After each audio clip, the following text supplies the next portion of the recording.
ఎలా ఉన్నామట మనము? మీలో లోకరీతిని జ్ఞానులైనను ఆ, గనులైనను గొప్ప వంశము వారైనను అనేకులు పిలువబడలేదు గాని అనేకులు పిలువబడలే బిడ్డ.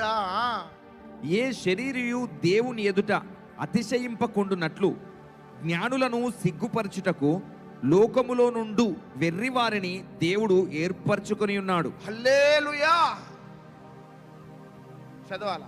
బలవంతులైన వారిని సిగ్గుపరచుటకు లోకములో బలహీనులైన వారిని దేవుడు ఏర్పరచుకొని ఉన్నాడు. ఆహా. ఎన్నికైన వారిని వ్యర్థము చేయుటకు లోకములో నీచులైన వారిని, తృణీకరింపబడిన వారిని, ఎన్నిక లేని వారిని దేవుడు ఏర్పరచుకొని ఉన్నాడు. అది మాస్టర్ ప్లాన్ దేవుంది.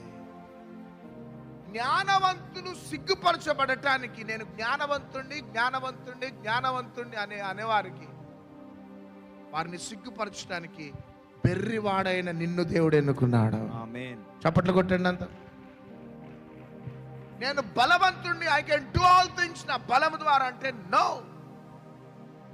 బలహీనుడైన నిన్ను దేవుడు ఎన్నుకున్నాడు. ఈ లోకంలో వెలివేయబడ్డావు, తృణీకరింపబడ్డావు, అపహసించబడ్డావు, ఒక నీచంగా నిన్ను లోకం చూసి ఉండొచ్చు.